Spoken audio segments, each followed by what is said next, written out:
From the hosts that brought you Decoding Westworld and Westworld the Recapables comes the Ringer Prestige TV podcast on Westworld. I'm Joanna Robinson. I'm Danny Heifetz. And I'm David Shoemaker. Welcome to Westworld Season 4 in the Prestige TV podcast feed, where we're going to break down every episode of Westworld Season 4. Every Monday, the day after the show comes out on the Prestige TV podcast feed. Wherever you get your podcasts, but get them on Spotify. This episode is brought to you by Reese's Peanut Butter Cups. All right, it's official. I think I've discovered the ultimate coupling of all time. Like any good relationship, they really balance each other out.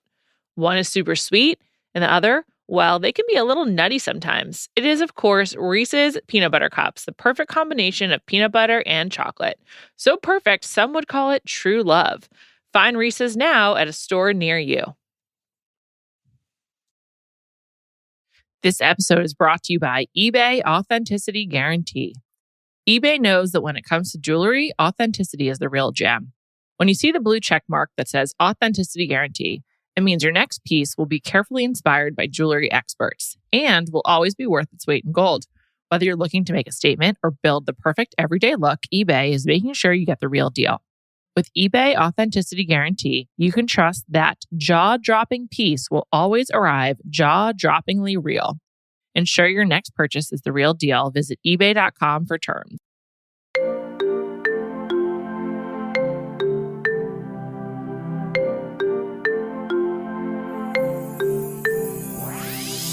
Hello, and welcome to Bachelor Party. I'm Juliet Litman. It's the final countdown, people. On Monday night, The Bachelorette is back. We embark on our journey with Gabby and Rachel, and of course, Jesse Palmer. I'm very excited. Callie and I will be there Monday nights. I'll be back on Thursdays with the B-sides. You know, mix it up with different guests, other Ringer people. Super excited. But in the meantime, I wanted to use this final Thursday of the off-season to talk to a reality TV luminary. His name is Elan Gale. He is currently doing a lot of things. He has 2 shows on the air right now. One is F-Boy Island Season 2 on HBO Max, coming soon, I think like next week. And the other is The One That Got Away on Amazon Prime. So he has so much to say. We are going to get into all of his thoughts about reality TV and what makes a great dating show versus a relationship show. It was a really fun conversation, so I hope you enjoy it. And I'll be back with Callie on Monday night. Today's podcast is a long time coming. It's a guest of whom I DM'd creepily several times. You're definitely familiar with his work. He is the executive producer of Amazon, The One That Got Away, HBO and HBO Max's F-Boy Island, the one and the only Elan Gale. Elan, welcome. How are you? I am so much better now that I'm here. The anticipation has been killing me. Like you said, years in the making. And here we are. We finally get to do this. So believe it or not, as I sound monotone always, but like this is me at like a 9. What gets you to a 10? Oh shit! Am I allowed to? Can I curse? Yeah, of myself? Course, yeah. Okay. What gets me to a 10? A really good sushi. That's the only thing. This is as excited as I can get without eating. What's your go-to sushi spot? Here in LA? Yeah. I live in the Valley, so like there's a lot of options. I like Brothers. I like Shin. When I'm feeling fancy, Ginza and Adara on the west side. Okay. But like, just like, I just, Postmates some Katsuya. Postmates the Katsuya. I also like, I know you don't really, like, I like Whole Foods nigiri. Oh, I like Whole Foods sushi too. I like it. It's a good lunch option.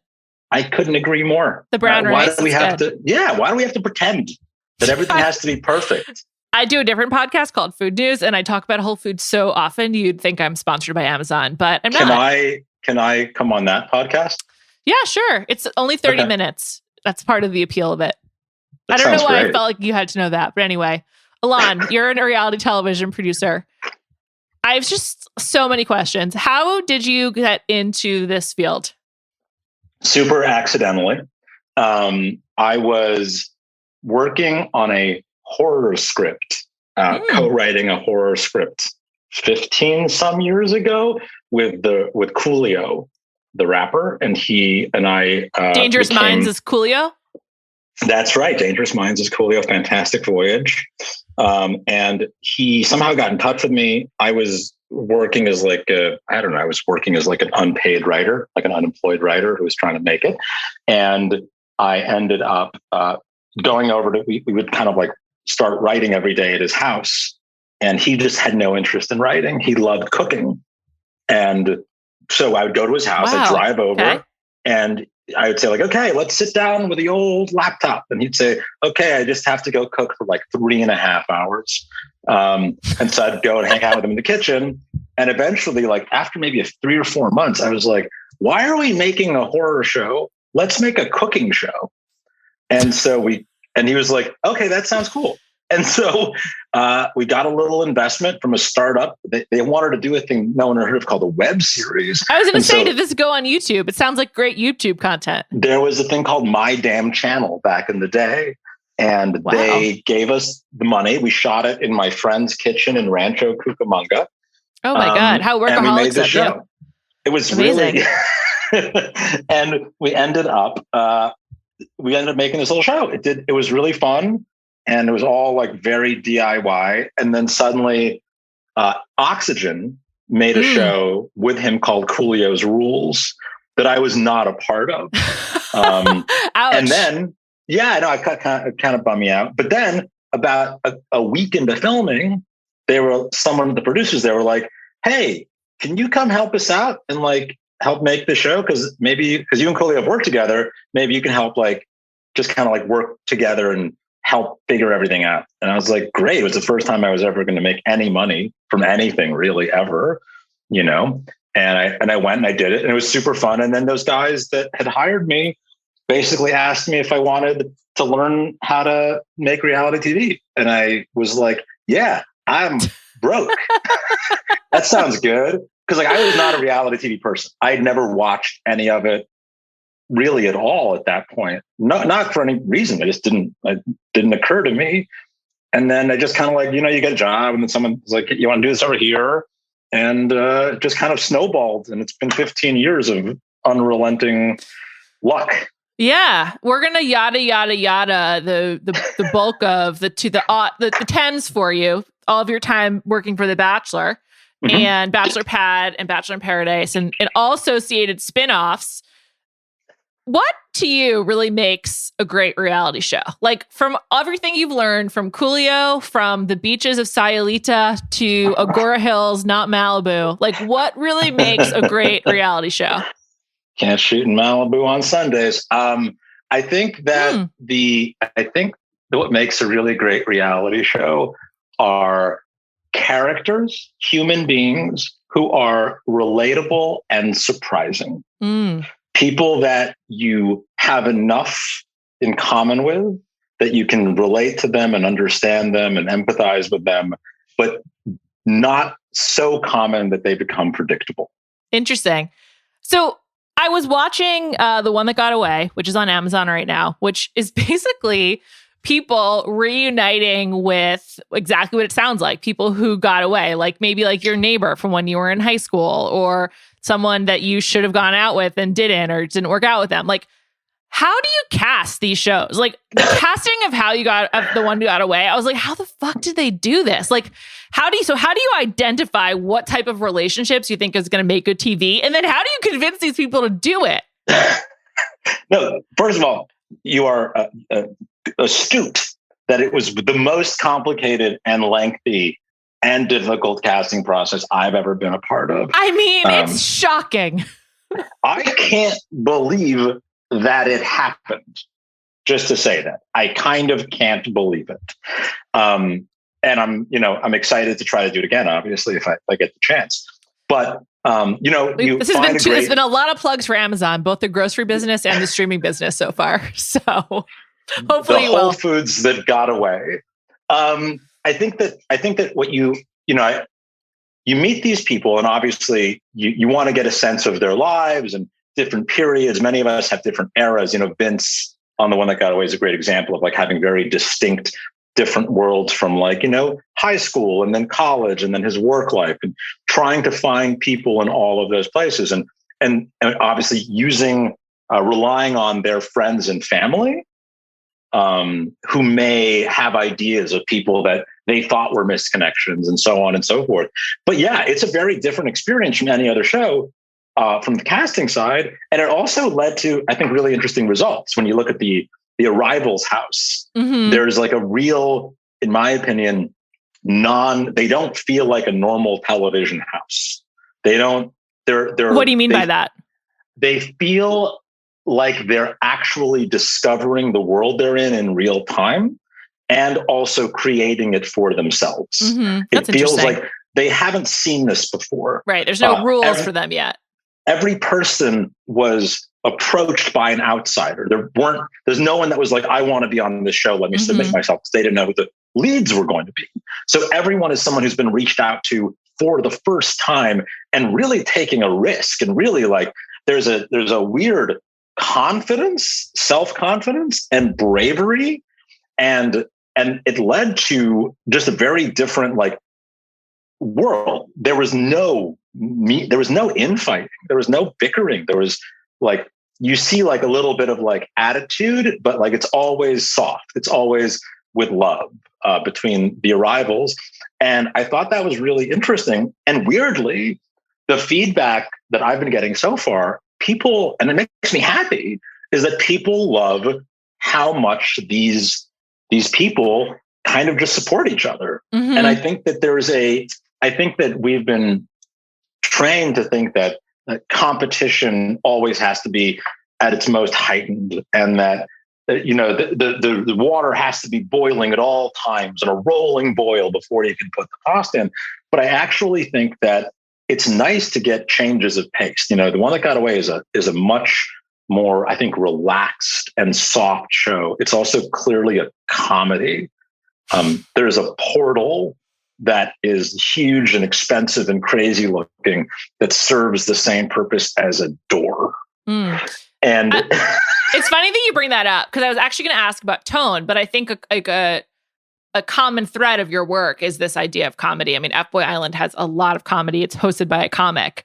But I think some of your previous work too, like, really has the kind of wink, wink humor to it, where like we're all in on this joke together. How much do you think about tone before you start shooting, or how much of it comes together in the edit? I mean, I think about it a lot. And, I appreciate you saying that, because for me, in all honesty, at least when I have the capacity to be involved in the creation, or at least in the early planning, tone is really important for me. And for me, tone is always comedy. It doesn't mean it's not comedy and other things, but that's because, and that's only, so far I've really only done dating shows and horror movies and things like that. And Coolio. Very similar. And Coolio. But Coolio's cooking show was 100% comedy.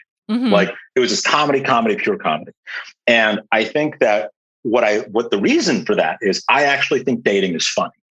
I don't find, like, Elan, are you married? I am engaged. Okay. So you're no longer dating, so you can find it funny.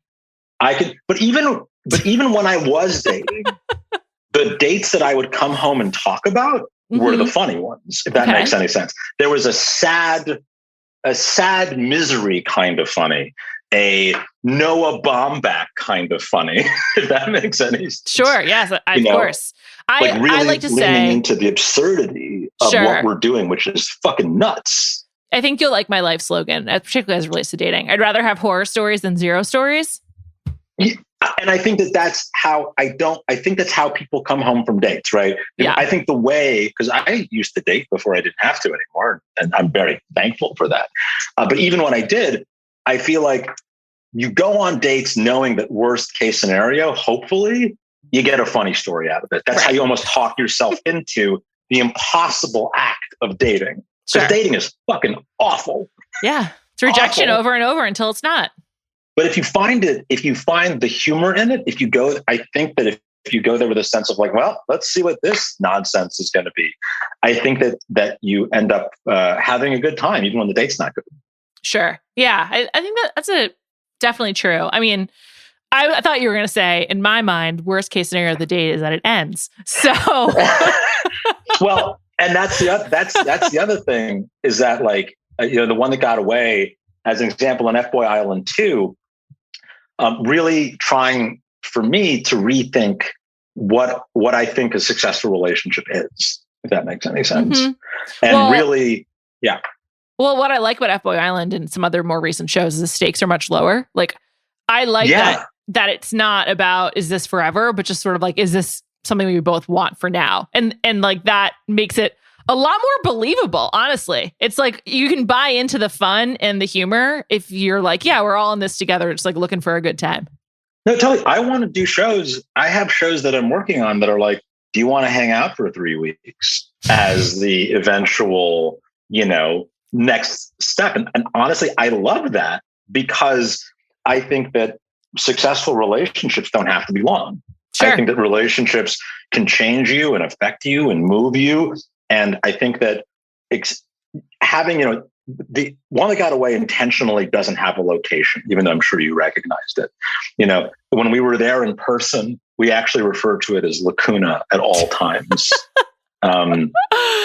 based on the word that means an unwritten page in a book or a missing part of a story, and because we were telling a story that was there. It was here and we were together, and whatever happens here is what we're focusing on. What happens outside? Great. Hope that works. Good luck. That's not the show. The show is about having the experience that we're having, not about changing the world. Right. On the topic of tone, another thing that I have just kind of noticed in my own watching of reality TV, I feel like with streaming, with the streamers versus network TV, tone is even more important because all these networks are still kind of defining what unscripted means for them. Is that something that you discuss with the network or, the platform, or is it part of the pitch at this point? I think that it's definitely an endless conversation with every network and streamer, which it should be, because it's kind of the beginning of everything. I think that for better or for worse, there's like a little bit these days of you kind of know what you're getting into. If you hire me to make a show, you're probably going to get something a little bit wacky. You're probably going to get someone insisting on a Rick and Morty looking portal, even though it's not actually really that relevant. Did you ever watch Are You the One on MTV? I've never seen it, but I actually am very interested in, because I've heard a lot of interesting stories. The first season of it they still had it, but in the first season they had the Truth Booth, which was like brand new. And it was like basically it was just like a telephone booth with with a really fancy iPad and a good graphics package where like it would tell you if you guys were the match or not. It was the Truth Booth.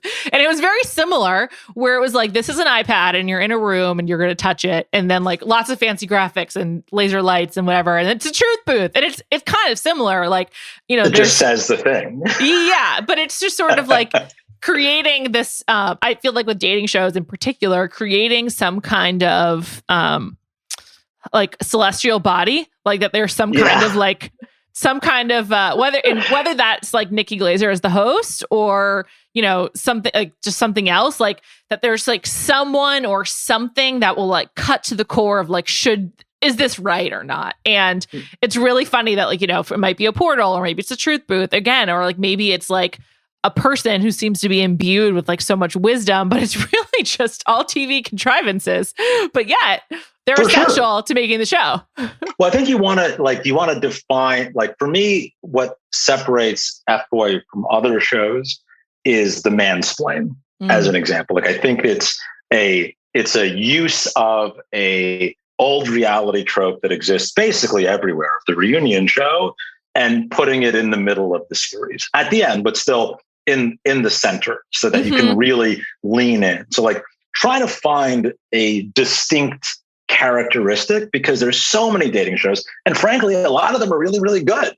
Yeah. And having a thing, like I love watching dating shows. I love watching relationship shows, and I learn a lot from them. And I also have it's so funny because like I watch 90 Day Fiance religiously. I have no idea how it's made or what it is. and I don't want to know. I love living as a stupid observer, and I watch it, and I started watching before the 90 days. I'm losing my mind now. Well, you're not alone, my friend. 90 Day Fiance and Below Deck are the two shows that you could watch every week of the year. And so it is a really voluminous. I was actually curious what you think about Love is Blind, if you watched that. I watched a little bit of the first season.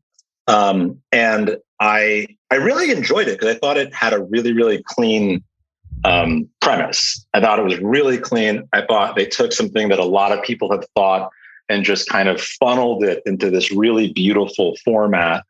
I didn't hang on all the way through.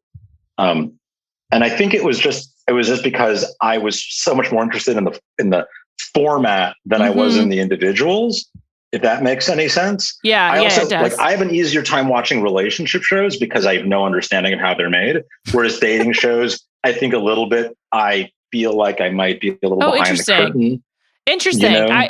I smush those together, but that's a great point. Like a relationship show is like, it's already formed, right? Where a dating show is dating. And that's why the one that got away was so fun for me, is that it was kind of in the middle. Right. I didn't really know how to do it because all these people weren't meeting. I've only ever met people that are meeting for the first time. Mm-hmm. And so here's all these people that are not meeting for the first time, that have history, and trying to figure out how to unpack that data for the viewer, but also for each other and what it means. And everyone comes in with preconceived notions, which makes these dates so much more pointed than just getting to know you. And I thought that was really interesting. And I know this is just going back a tiny second to like tone, but it was interesting that the one that got away doesn't have a structure like basically most shows, where every episode begins and ends in a different place. And that's an exciting thing that the streamers, I think, are able to feel more emboldened to allow, which is like the one that got away, to me, we treated like a 10-hour melodrama. Right. Interesting. Comedy, obviously, but we didn't have any kind of like, we have the F-boy elimination. We don't have like standard eliminations. All conversations were person to person, one-on-one. And so you couldn't count on like the big sweeping music to get you out of the thing to the next week, which we do on F-Boy Island. Right. So it was one of those, I love it when I'm terrified. And it was terrifying. Like, is there a cliffhanger here? I don't know. Maybe. Did anything interesting happen? That's so interesting. So when do you intervene? Like, when do you feel like, I'm not sure there's a story here. Like, we need to ask people questions, or we need to have some kind of, literally some invisible hand push a button to like create a story. Like, when do you know to do that? It's funny because it's almost the opposite, I think, of what you would expect, because dating shows have been so prevalent in dating culture for so long now. I mean, since I was in high school, there have been dating shows like this on the air. And so dating shows have been informed by how people date in the real world. And then people's view of dating in the real world is informed by dating shows. Mm-hmm. And then people that have learned about dating from dating shows in the real world come on to dating shows. And so there's in many ways, the thing that's the hardest to do is to try to get people to be themselves, because there's so many people have seen so many dating shows. By the time they sit down at that table, they look over at someone and they think that they're supposed to dive into a story told in a certain way, because that's how people on dating shows act. Right. That's so interesting. And so people just playing a part, essentially. Yeah, you see that a lot. They do it so naturally that sometimes like more than anything, I find myself being like, can everyone just have some fun for a second? The stakes aren't that high. But also what I try to do in our shows that I think make them a little bit unique is going like, okay, so this isn't really making sense. Okay, fine. What happens with Ashley in the one that got away was not anything that I really think any of us anticipated. It didn't really answer the question the show was asking. It didn't really fit into the format at all. We didn't have the cameras. You saw their goodbye was like, you barely notice it. Yeah. We didn't have a camera. And it was like, okay, well, I think part of the new thing for me is like, well, that's life. Mm-hmm. Life doesn't always make sense. Sometimes it's fucking weird. And sometimes people just do things you don't understand. And people have a hard time understanding that people act out of character all the time. Like it's impossible. You can't actually predict every move. You can't. And weirdly, if you could, you'd be making a terrible show. Mm-hmm. Like having been around, having watched 1,000 dates in my life, I don't have any ideas. I got nothing. But if I get the hell out of the way, people are interesting. They're fascinating. They have conversations that I could never in a million years have expected. And in some way, by being significantly less hands-on and having fewer expectations, I think you end up with weirder storylines. And I just really want to lean into weird at this point in my career, because I think people are weird, because I'm weird and dating is weird. I'm super weird let's too. just be fucking weird. Why can't we be weird? Why do we have to make sense? I'm with you. So what do you think is like the most important question to ask someone you might cast on one of your shows? So it's really, okay, this is a trade secret, but I'm going to tell you anyway. Oh my God, exciting. But you can't tell anybody. Okay. It's between us and 3 listeners of this show. Okay, all the lists. So here's the thing, is that any question that you think might be important in the casting process of a dating show is inherently useless. Okay. People's dating history, people's desires, people's relationship with their family. Those are all the building blocks that make up some of a person, right? In the context. What really matters is how they answer questions that they're not expecting. What would you have for your last meal? I go even weirder than that. I go like, a good starting point for me is like, you can be any cereal mascot and you can date any other cereal mascot. Who are you and who are you asking out? Wow. That's a great one. I love it. Thank you. And the reason is it's a lot less about facts. Facts are not particularly interesting, but about like, are we going to have some fun? Right. Like, well, are you playing the game here? Are you creative? Do you have a sense of humor about yourself? You know, and some people take those questions really seriously, and that's interesting. And some people go like, some people look at me and go like, the fuck kind of question is that? What the fuck are you, what are you get paid to do this for a living? And that's a good answer too. It's having, it's always so important, as I'm sure you know, as a viewer and as a consumer and as an expert in the field, an effusive person saying nothing is more interesting than a stone-faced person saying something very important. Yeah, totally. It's not really what you say, it's how you say it.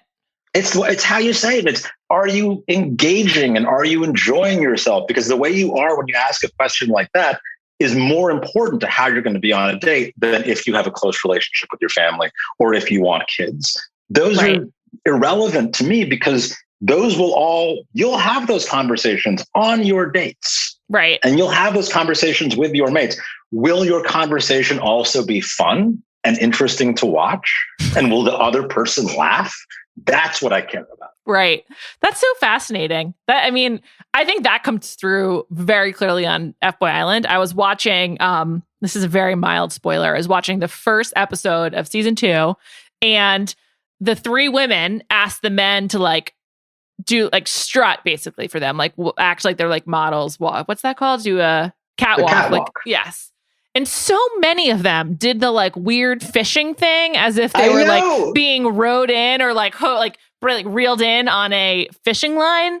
And that's something my friends and I used to do like as a joke when we were like preteens or young teens. And I was like, these guys are doing this to impress women in, when they're adults. And I was like, what the fuck? And then there's just one guy who really, his story, hard to believe.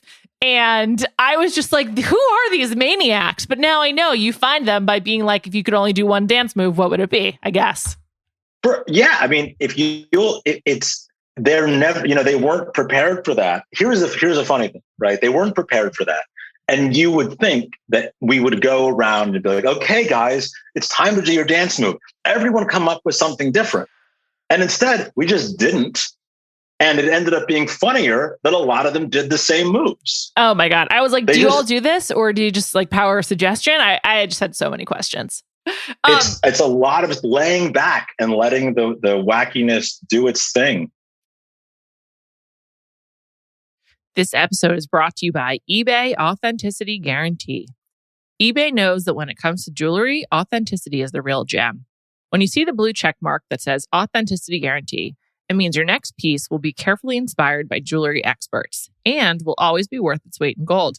Whether you're looking to make a statement or build the perfect everyday look, eBay is making sure you get the real deal. With eBay Authenticity Guarantee, you can trust that jaw-dropping piece will always arrive jaw-droppingly real. Ensure your next purchase is the real deal. Visit ebay.com for terms. This episode is brought to you by Visible. Maybe you've already let your New Year's resolution slip. We all have, but you can still make a 2 year's resolution with Visible. Right now, you can get a one-line wireless plan from Visible for just $20 per month for 24 months. 24 months is basically 4 bachelor seasons. That could be 4 engagements, 4 broken engagements. So many other couples we didn't see coming. It's really an eternity in Bachelor Nation. And that's unlimited 5G data powered by Verizon with no annual contracts. Switch now at Visible.com and use the code VISIBLE24. Don't miss out. Offer ends January 31st. New members only. Promotional rate with service on the Visible plan. For additional terms and network management practices, see Visible.com. This episode is brought to you by State Farm. You might say all kinds of stuff when things go wrong, but these are the words you really need to remember. Like a good neighbor, State Farm is there. They've got options to fit your unique insurance needs, meaning you can talk to your agent to choose the coverage you need. Have coverage options to protect the things you value most. File a claim right on the State Farm mobile app and even reach a real person when you need to talk to someone. Like a good neighbor, State Farm is there. As a longtime producer, what's your response when people blame an edit for how they come off or seeing their behavior? I totally understand that point of view, and I would do the same. Okay, interesting. Listen, sometimes an edit makes you a little better than you are as a person. Sometimes it makes you a little worse. And if I looked worse than I thought I was, I would blame the edit. And I totally get that. I think that's very normal. It's very compassionate of you. You come on the show and you know that you're going to be condensed no matter what. You're going to be condensed. There's going to be a monolithic approach to you in some ways. And, I think that there's as much a likelihood as you might think that's a good representation of who you are in totality or not. But I think it's important to remember, at least for me as a consumer and as a producer, that just because someone acts a certain way in a situation doesn't mean it's who they are. Right. And I think a lot of people look at, a situation like a dating show is a hyper complex, high stress, high pressure situation. And if you act a little bit weird in that situation, that's not strange. If you act a little bit outside of your norm, that's not strange. You're not in your normal world. You're not occupying the world that we all occupy. So if you acted normally, that might be even more bizarre. And I think that I just feel like it's so often where I look at people on the shows, either if I'm producing or if I'm not, and I go like, that person may come off like a total asshole right now. It totally makes sense within the confines of the experience. It doesn't mean they're not a good person or not an interesting person or not an empathetic person. Everyone's not at their best when they've just been dumped. Everyone's not at their best. And I think that that's normal. And I think you could say that the show is responsible for putting them in an abnormal situation that causes them to have seemingly abnormal reactions. So I think it's totally sometimes it's an excuse, sometimes it's totally accurate. Yeah, I think that's a really, really generous way of looking at it. It's interesting. We cover such a wide range of shows here. On Survivor, I think hardcore players are very aware of what the edit means. And there's something called EDGIC as it relates to Survivor, which is about the editing magic or whatever. And then Housewives particularly complain about their edits quite a bit, which is funny because the point of that show is to capture these women in their extreme lifestyles or whatever. But I think with dating shows, everyone has regrets over their behavior in dating. So it's also true to life. And there is very much like, who are you asking? But I just think that's such an interesting and honestly kind answer. I do you take that into account as you're shooting? Like, do you look at dailies while you're shooting? I am so curious about how it works. I've never looked at dailies. It's just not, you're always going. So it's not really part of the process. So what you experience in real life is what you go off of. At least in my world, I'm sure there's other people that do things differently. I think that it's just one of those things where it's really brave to go on a reality show. I agree. It's really, really brave. And I think that most people are happy with the experience. I think most people are. And I think some people aren't. And I think that that's reasonable. I have a lot of, for better or for worse, like I understand, I feel like I understand why people see it the way they see it. And I don't, there's no question that, you put music behind someone, it changes the tonality of the thing they're saying. And to pretend that that's not the case isn't true. I always try to remind people that it is in fact entertainment, right? It's not a you agreed to be part of it. It's not a documentary. And it should be something that's fun, if that makes any sense. Sure. Yeah, of course. I feel like a lot of my favorite, classic reality show villains are people that are loving every fucking second of it. Like, yes, I agree. That's fun. And they may not know how crazy it's going to be when in fact it comes out. But I find that most people learn a lot about themselves in the experience, and the experience outweighs the outcome most of the time. Mm-hmm. Make a lot of friends. How much do you read fan reaction? For example, I was specifically interested in with F-Boy Island. Again, mild spoiler. This isn't the first 10 minutes of episode 1, so I think it's fair game. Last season 1, I was very invested in F-Boy Island. I saw Casey on the street shortly after the season, and I was like incredibly excited. And he was just like walking around Midtown Manhattan. Oh my God, he's so hot. I'm embarrassed by it. Hot. No, he's like, I remember the first time I saw him in person. He is so hot, it's like upsetting. I was going to say it's obscene. It's like Tyler Cameron levels for me. It's like a different, it's like that magnetism of like, how have you not been discovered yet? How are you just out in the world? And he's just like so nice and friendly. And it's just like, he's got the Kavorka. That's what I'm looking. Oh my God. I'm always looking for the Kavorka. How do you identify it? You just get a feeling. You see a person, you meet a person, and they say a thing, and you just watch everyone in the room, their face lights up. And it's just this magical thing.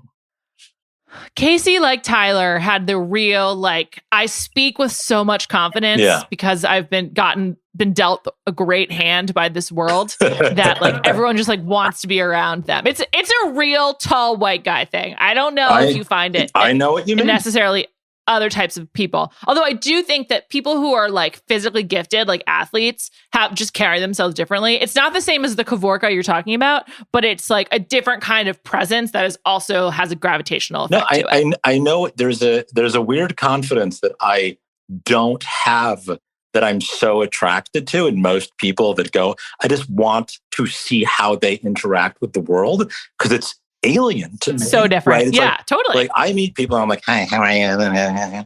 Like I'm like super shy in person and watching these people just like float confidently through a room. It's like fucking magic to me. I know. So Casey was just like on 9th Avenue, like 55th Street. I think he was lost. I was just like, what are you doing here? You belong in California and only California. But anyway, he was really hot. But at the end of F-Boy Island season 1, there's a big twist, which is that the F-Boy chooses the money over the girl, thinking he's going to get the money. And then it turns out the money's going to charity. And there was a lot of uproar over this, like a lot, because viewers, I didn't feel this way. Viewers were angry that the rules under which everyone had been operating were violated because reality shows are very much a closed system. Yeah. And then in the beginning of season 2, Nikki Glazer, as part of her introduction to the season and the preamble, explains if the F-boy once again chooses the money, this time he will actually keep it. So my question is, why did you change the rules? And did you always plan to give the money to charity? And how much did the uproar impact how you thought about season 2? That was 3 questions. I'm very sorry. No. So I listen to a lot of user feedback. I take it all with a grain of salt. So like anything that's like, I always tell people, anything that's a compliment, you have to ignore, because then you have to pay attention to the insults also. So I just kind of ignore all of that, all the 1s and 2s and 3s. It's like looking at a Yelp score. You know, I read the 3 and 4 star reviews. Those are the ones that are fascinating to me. And a lot of people had really strong feelings about that. That was, in fact, always the plan for season 1. Interesting. It was not something we changed in the moment. We simply decided that it'd be more interesting to reveal the stages of the game as it went. And I don't know how much you've seen season 2, but we continue to do that. That rule that we change back for the audience because they want it, and that's important to give the audience what they want, stays in place. Interesting. Other things happen that we come up with. And we spent a lot of time trying to find ways to both satisfy but also aggravate the audience. And why do you want that? Is it to elicit a big reaction? Is to keep people guessing? Why would you want to aggravate the audience? Because I think that it's fun to be surprised. That's all. I think that there's, reality shows, in my experience, are based more on tension than they are on surprise. What's fun is to have the gun under the table, right? And to wait to see what happens when those 2 people finally meet. That's why when 2 people are about to break up, you always see one of them talking about how they're about to break up and the other person talking about how they're so happy and they want to be with this person forever, right? It's very, very classic, and it's great storytelling. But it's all about tension, not surprise. And so we try to find little moments when the audience gets lulled into believing they know what's going to happen next, and just kind of perk them up. It's an old in food. Going back to that, when El Bulli existed back in the early 2000s, there was a dish on their menu that was just a kind of like a ball of smoke that was supposed to kind of alert you and jar you up into existence again. Because people, I think viewers become complacent because we train them to watch the same things over and over again. And by once in a while infusing a giant bomb in the middle of the room, it lets people be more active. Interesting. And so on the flip side, how much do you listen to your cast? Like if someone comes to you and like Sarah, who got strung along by Garrett. I don't know if she was happy. She didn't seem happy during season 1. I don't think Sarah had a good experience, but I haven't kept up with her, so I don't know. But if someone in the cast on either side, a lead or a contestant, is struggling, what is your response to that? How do you work with them? I mean, I think the key is always that you're never going to satisfy everyone. And especially in a competition show, in a dating show, there's no world where everything can work out for everybody. But I think what I try to do, and what, even on F-Boy, I'm not even the showrunner, and we have a really, really strong team. And what we always talk about is just listen and try your best to solve the problems to the best of your ability, and be honest about what's possible and what isn't. What we always like to say is sometimes we'll tell you that we can't do that, whatever it is you want, for whatever reason. And sometimes we'll tell you that we can't tell you what's going to happen next, for example. We try to keep a really open line of communication. But again, it's like a game show. If everyone's competing for $100,000 in the end, you can't make everyone happy, or else everyone win $100,000. But you do try really, really hard, because they are, our contestants, our participants, they're our partners in making it. We work hand in hand. And I think there's a lot of win-wins available. if you do your best. Never going to please everyone 100% of the time, but you try your best to make sure that they have a chance to express what they're interested in and give them opportunities that they want. And then also have to have the realization of the conversation that if someone just isn't into you, there's nothing we can do. And if someone is into you and you're not into them, you got to have that conversation because it came on a dating show. It's not going to be, and we always say, like, there are going to be days that are not fun. You're going to be tired. It's going to be long. Like, yeah, you're going to have amazing stuff too. It's the entire panoply of emotions put into 14 fucking shoot days. And it's intense. It's crazy. Is that the length of F-Boy Island? 14 days? Island shoots over about 25 to 30 days. Oh, okay. That seems more normal. 14 is very compressed. 14 is, I mean, the one that got away shot in 3 weeks. Wow. All right. But even 21, I feel like that's better. Does the cast get off days? On some shows, we try to do on my shows Sundays off for cast and crew. They still stay there, but like, you know, many shows do 7-day weeks. Sometimes we have to, but we try really hard to do like actual, like everyone gets some sleep because you don't get a lot of sleep. Get some sleep, have some food, roll in some TVs. Let's all watch Legally Blonde and hang out off camera and just be people. I'm glad you brought up Legally Blonde. I was going to ask you if you like rom-coms. Do you like rom-coms? I love rom-coms. Yeah, like what are some of your inspirations from the scripted world? Man, there's a lot. I like a lot of weird rom-coms. I like As Good as It Gets, which is for That's whatever reason. It's a little bit depressing, that movie, but I understand. It's very popular. I like Sleepless in Seattle, which is also super actually depressing. I don't find that depressing. Sleepless in Seattle's one of my favorite movies. I could recite it for you line for line. Yeah, absolutely love it. I absolutely love it. As I watch it now, I feel bad for the guy. For Walter? For Walter. Yeah. He's just like, Bill Pullman, the dude just has allergies. I have allergies. Why am I a piece of shit? I take Claritin now. Am I acceptable? That's not it. The issue is that he's not the one. His allergy is, you know, part of what makes him endearing, but that's just ain't it for them. It's okay. He'll find someone. He's a great guy. I mean, I would say that I get a lot more when I'm looking at inspiration for these shows. I don't really look to romantic comedies. What do you look to? Horror movies? Horror movies. Yeah. Interesting. Horror movies. So I assume you love Get Out. Love Get Out. Yeah. I mean, love Hush. Love it. And also like, I structurally, weirdly look more to things like Station 11 than I look to romantic comedies. Just because, again, I think that everyone is trained to pull from the same well. Mm-hmm. And I just try to do, whether it's right or wrong, I'm just always kind of trying to do the opposite. You know, it's a little George Costanza. I'm just trying to do the opposite. Whatever would make sense next, what's the opposite? And let's see if we can make that happen. I liked Station 11. I loved the book. If you haven't read I really recommend it. Should I read it? It's fantastic. Yeah, and it's different enough from the show for like and also short enough that I think on an intellectual level you'd appreciate the differences.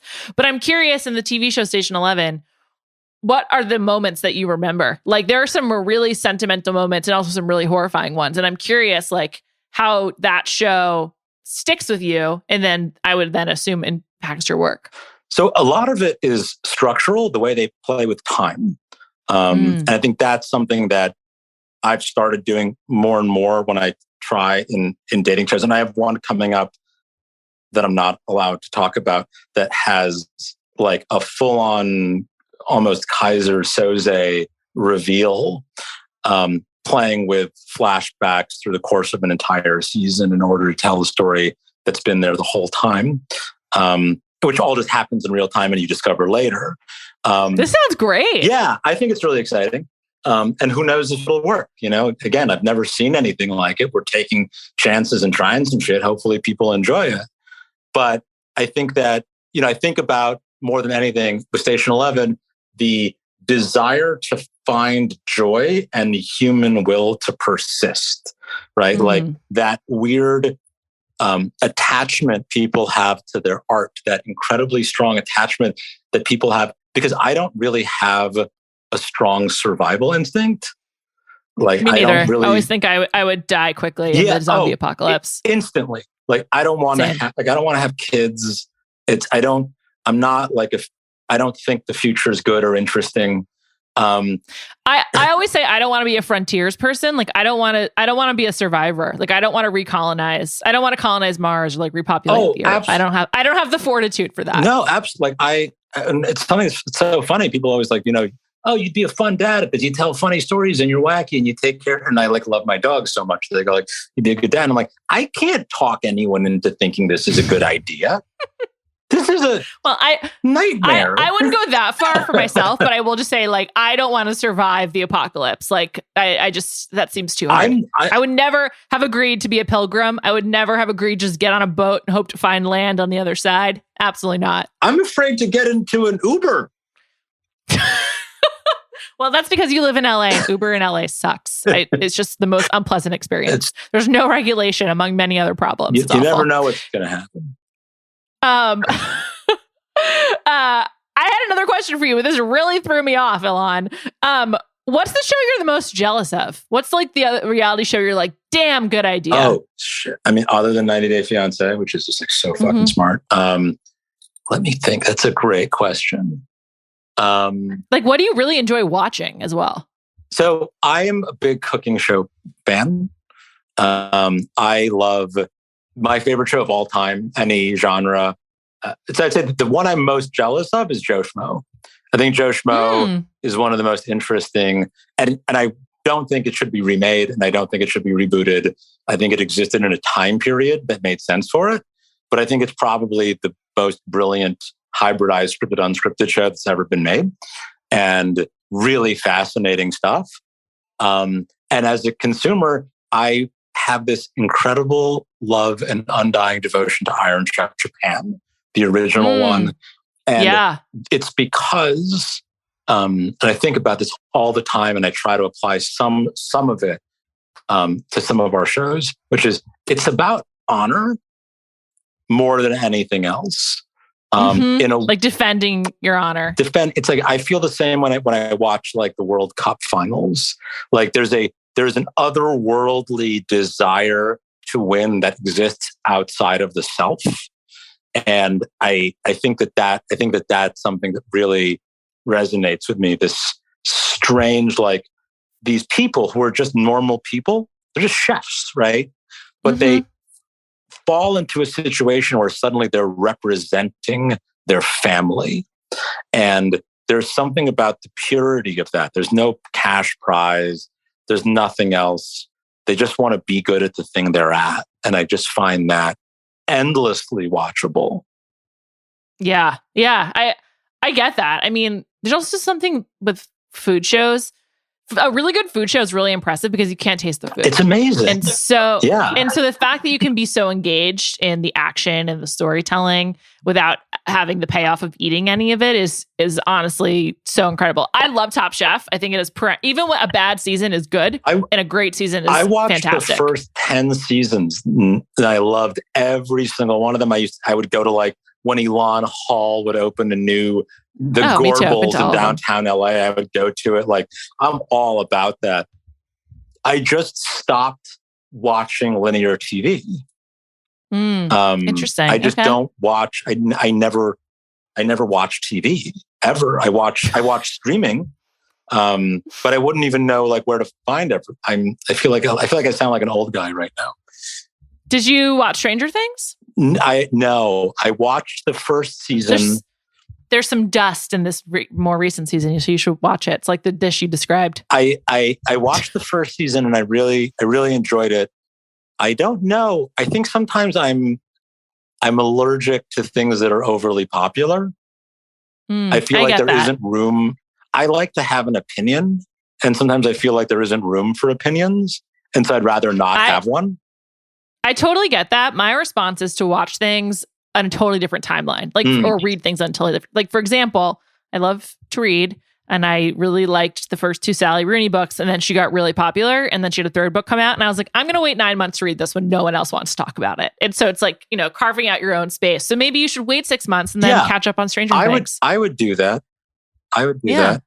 I did. I was lucky enough to be a writer on a show called Midnight Club that comes out in October on Netflix. Oh, amazing. So you're getting into scripted too. Yeah, I was a writer on Midnight Mass last year at Netflix. Oh, wow. And doing a little bit of additional scripted stuff.